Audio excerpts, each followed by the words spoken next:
Good afternoon. It's a great pleasure having you all here. Thank you very much for attending. This is a lecture on Beethoven and the Beatles. The lecture in Portuguese is also there on YouTube. Look for it. And here on YouTube we have a lot of materials in English, so look for them too. And thank you very much for your audience. Okay? I will start by saying that this lecture is not to compare the quality of Beethoven's music to the quality of the Beatles' music. Okay? I always like to say that some people say good music. Oh, I like good music. I think it's a disservice to music itself when you say that, because what is good music? Is good music the music that you like, and if people don't like rock and roll, or if people don't like other kind of music, then that's not good music? I am sorry to break the news to you, but you are not the one to say what people should think is good music and not good music, okay? Because it's useless, okay? So it's like comparing oranges and bricks. I love oranges. I prefer oranges to bricks. Okay, good. Try building a house with oranges. Oh, I prefer bricks to oranges. Oh, great. Try drinking bricks. You can't. Okay? So that's why we don't compare music in the sense of good and bad, because music is part of is a result of the era when they happened. Okay? So Beethoven was not born on a void. No! Beethoven is a product of Germany in the 1800s, okay? Okay, so let's start this. We'll start with the Beatles because that's easier to retain audience, okay? Do you know this? You ain't not but a hound dog, crying all the time. Ain't not but a hound dog, crying all the time. I don't know the rest, but that was good. I was well prepared for that beginning. This is Hound Dog, which became very famous in the voice of Elvis Presley. It was released in 1956. It actually was released 3 years before with Big Mama Thornton. Wow, look for it on YouTube. It's really cool. And she sang, "You ain't nothing but a hound dog." Well, I can't sing anymore. Anyway, what is rock and roll? Rock and roll is a mix of blues and country. And Elvis Presley, being a Tennessean boy, white boy, pretty boy, he made a lot of success with this when it was released in 1956. He was chosen to be successful, okay? And why am I saying this? Because I want to place the Beatles in time, in the times, okay? When the Beatles started, rock and roll was just starting too, okay? Presley released this in 1956. The band, the Beatles, start organizing in 57. They actually together in 1960. But they're all part of this period. It's the post-Second World War period, and we're all very happy. It's the golden years, the Marshall Plan for Europe. Everybody's going lovely, and you have these blue-collar kids in Liverpool, England, and they are doing great music. They're doing "Love, Love Me Do, You Know I Love You." And they're doing "She Loves You, yeah, yeah, yeah. She loves you, yeah, yeah, yeah." I can't play the Beatles music because copyright. If I play it, they cut the live session. So you have to hear me singing. And they do. "I wanna hold your hand. I wanna hold your hand." They want to hold your hand, but they want to hold everything else later. That's the problem, okay? And then "Help! I need somebody, help! Not just anybody, help! You know, I need someone, help!" Well, thank you. Very good. I will call this the first phase of the Beatles. Of course, there are many other songs. They were incredibly productive. But what's important for you to notice is that there's a style here. There's a there's a pattern here with these songs, okay? Let me show you what I just sang brilliantly. I sang, love me do, love me do. I sang, she loves you, yeah, yeah, yeah. I sang, I wanna hold your hand. And I sang, help, I need somebody, help. These 4 songs, and many others, are part of this first phase of the Beatles, and they are a boy band in this part of their career, okay? Just a lot of girls screaming at their concerts and want to eat them alive. And this is part of a new phenomenon in music. Not girls screaming, because it had happened before with Elvis Presley. He actually resented rock and roll because of that. Go research it. It had happened before, many times before. It happened with Liszt, Franz Liszt in Europe. I mean, the ladies were like tearing his clothes apart, okay? Anyway, but what is new here? The industry, okay? The industry has a big shift, the recording industry. What is the big shift? Until mid 20th century, who was purchasing records? People that had money, you know, the father, the mother of the family, okay? The adults were buying records, okay? Grandpa, grandma. In the mid-50s, in the mid-1950s, listen to this carefully, in the mid-1950s, the kids, youth, young people started buying more records than the adults, okay? And this is amazing because it actually changes the whole way the industry behaves. Obviously, I mean, if this is the way it happens in anything, if people want to buy red fabric, an industry has to produce more red fabric. If people want to buy gray fabric, industries have to produce more gray fabric. So what happened here? Kids wanted young music, wanted rock and roll, and it skyrocketed. Woo! English, okay? So this is the Beatles' first phase, okay? Golden years and everybody's happy and I want to hold your hand. Okay, hold the thought. Second phase of the Beatles. Listen to this. Eleanor Rigby picks up the rice of a church where a wedding has been. Or Eleanor Rigby takes her face and puts in a jar by the door, something like that. What were these people smoking? I mean, suddenly it goes from I wanna hold your hand to all the lonely people, where do they all belong? They're concerned about lonely people. They're thinking about other things than themselves and sex. This is crazy. They're changing. Not only that, I mean, what about the arrangement in Eleanor Rigby? It's a string quartet.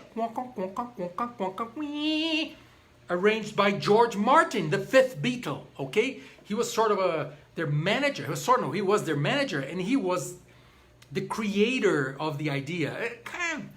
Well, let's not fight, okay? John and Paul, of course. But George was not George Harrison, okay? He was the creator of this idea, of this craziness, okay? We all live in a yellow submarine, Where did this come from? What were they smoking, okay? Strawberry fields forever. All you need is love. All you need is love. All you need is love, love. Love is all you need. The Vietnam War was happening. To propose love is revolutionary. Okay, what kind of young person are you that you don't want to go to war? You want love? You think love's gonna fix everything? Oh, you fool! Speaking about fool, Penny Lane, the barber shaves another customer. There's the trumpet solo there. Okay, there's a trumpet solo. So they didn't arrange that. Okay, it was rich. Let's see in the sky with diamonds. Let's see, yeah, with Sergeant Pepper's Lonely Heart Club Band.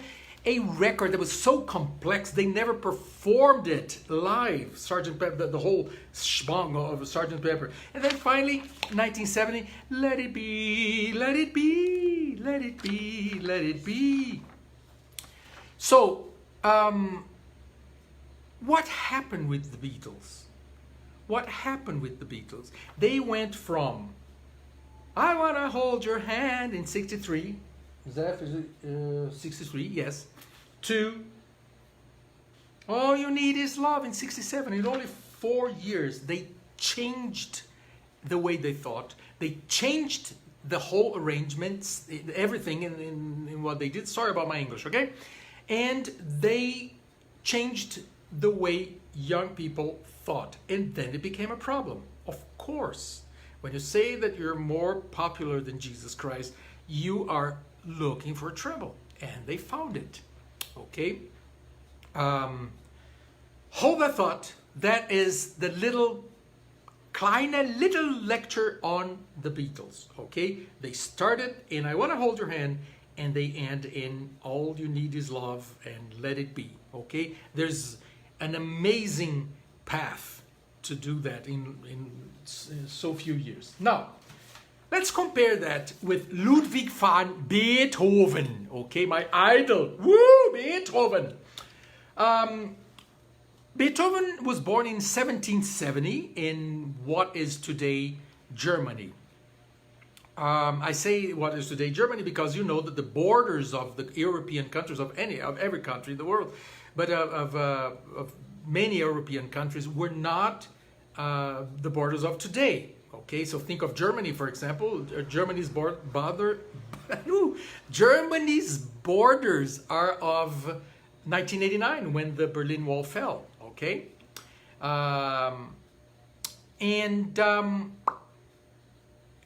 when you think Brazil, for example, I'm Brazilian. If you think Brazil's borders are of, I think, 1901 or 1904 when we purchased one state, Acre, from Bolivia, I think. So it's very recent, okay? Brazil's borders are a little more than 100 years. And I think it's France and Portugal that had the oldest border. Who cares? I'm digressing. I apologize. Anyway, what I'm trying to say is that Beethoven was born in 1770 in Germany, and in a time where musicians were supposed to play for courts and churches. That's how they made their money. Okay? So Mozart, for example, when Beethoven was born, Mozart was 14. Okay? So Mozart writes this piano concerto, for example. It's very elegant.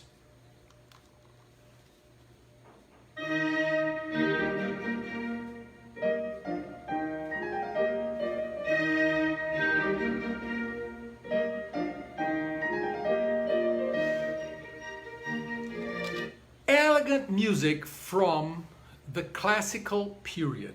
Okay? The classical period is all about elegant. Compare this piano concerto of Mozart, okay, with Beethoven's concerto number 5 called The Emperor. Okay, this is the beginning. Same key, E flat.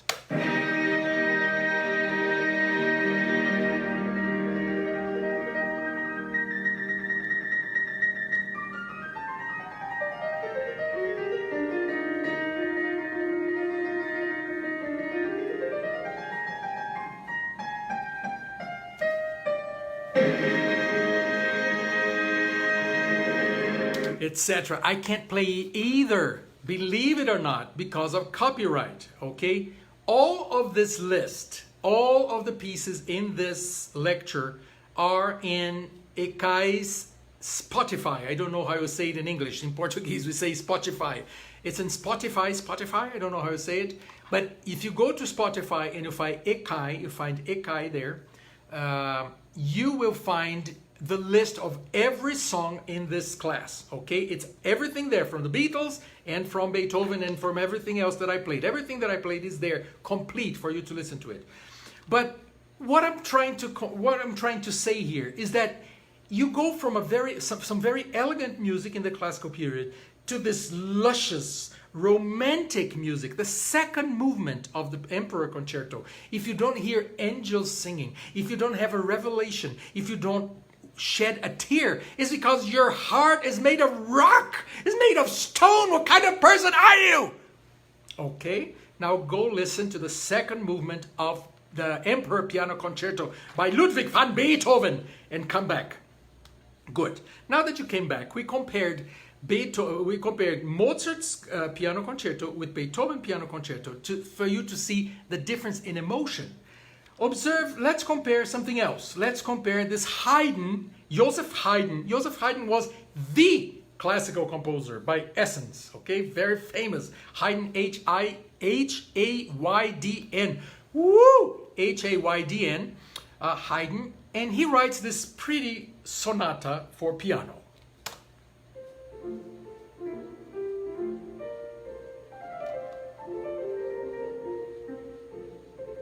Oh. Do you have some Grey Poupon?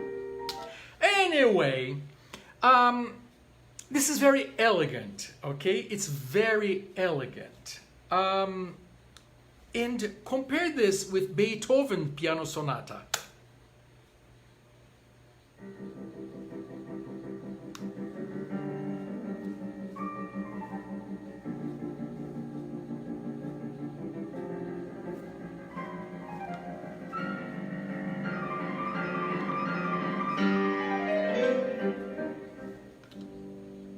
The Waldstein Sonata, okay?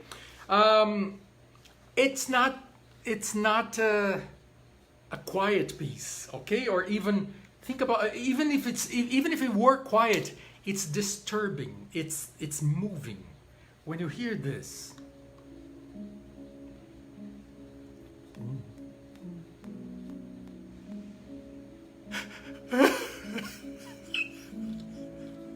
This is the Moonlight Sonata, bum, bum, bum, pim, bum, bum, which I can't play again because of copyright reasons, okay?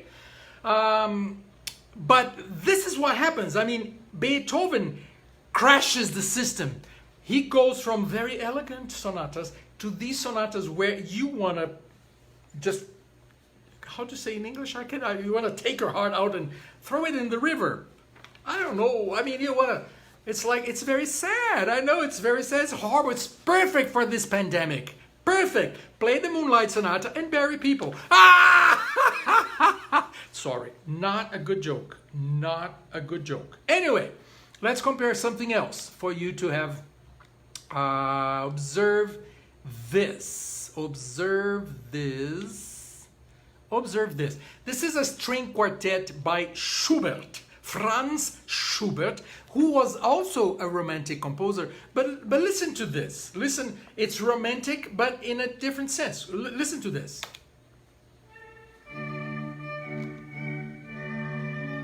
The Traut Quartet. Quintet, actually.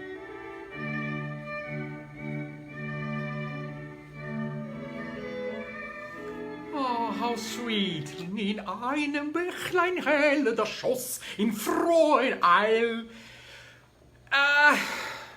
It's very romantic music. It's actually based on a Goethe's poem. Very interesting. Look for it. The Traut Quintet. I think it's a quintet. Oh my God, quartet. I forget now. I'm sorry.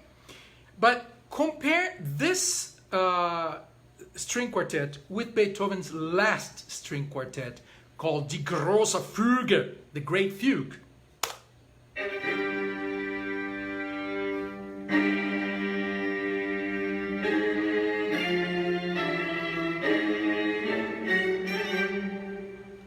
And I have to stop. Crazy, crazy, just crazy, okay? People hated it when he opened this in 1826, I think. He died in 1827. But what am I trying to say here is that Beethoven exploded the rules, okay? While Mozart was genius, but he followed all the rules. Beethoven, no. He said, the rules, okay? The rules, okay? It's like, I want to create something new, something different. He's part of this hinge between the classical period and the romantic period, okay? We compared a piano concerto, a piano sonata, string quartet. Let's compare symphonies. Listen to Haydn symphonies. Listen to Haydn symphonies.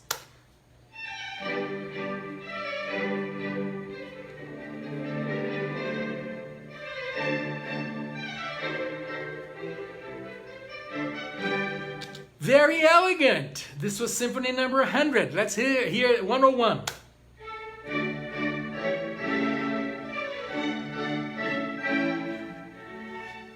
Third movements. They're all the same. 102. You hear that they're similar? They're all minuets. 103. Actually 104. They're all very similar. I talk about this in a lecture called Classicism in Music. Okay, click on it and you'll get there. Actually, explore the whole channel of ECAI there. Have you subscribed to the channel? Have you subscribed to the channel? What are you waiting for? This is a free lecture. At least give me that. Subscribe to the channel, please. Where was I? Oh yes, we're comparing symphonies. So you hear Haydn symphonies. Let me play the last one once again, just so that you can remember where I was before my rant.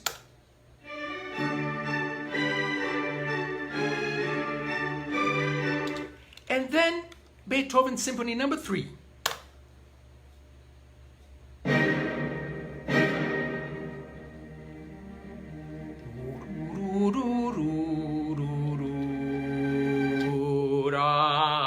I have to stop because of copyright. But anyway, it's strong. Listen to this again. He scares everybody in the beginning. Oh my God, what is this? Why are you doing this? Okay? This is called the Heroic Symphony, number 3. There's a nice story about this one. I'm not sure if it's actually true.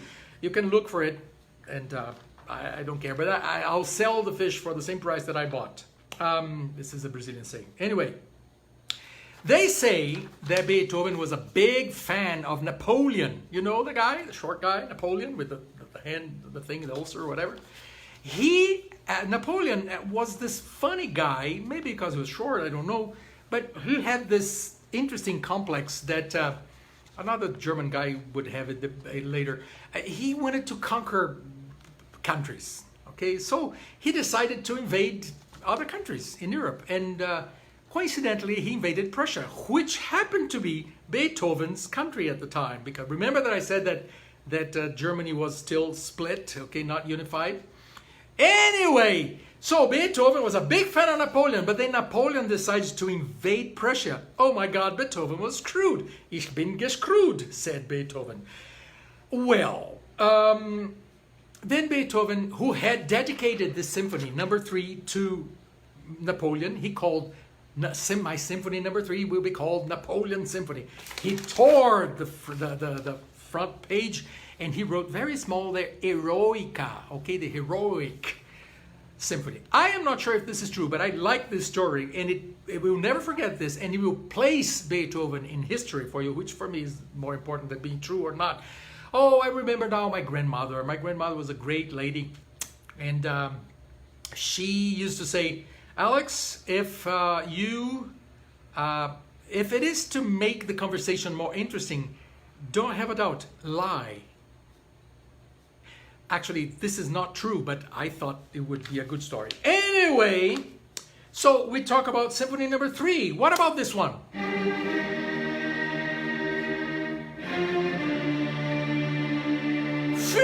5, 5, okay? Symphony number 5, it's pure romanticism. Look at this. Symphony number 8. Go listen to it. Go listen to Symphony number 8. It's genius. It's much better than the 7th. Beethoven's 7th is pa pa pa pa pa pa pa pa pa pa pa pa pa pa pa pa pa pa, and Beethoven preferred the 8th. The 7th was much more famous, and when asked, Beethoven, why do you think the 7th is much more famous than the 8th? Beethoven said, because people are dumb and they like the 7th better than the 8th. That's Beethoven for you in a nutshell. A very nasty person. He stunk. He didn't smell good. God knows what he died of. People, you know, go look for it. I don't care. But what is really important for you to understand is that this crazy person, this very annoying person, created this heavenly music. He was into revolution. Listen to this.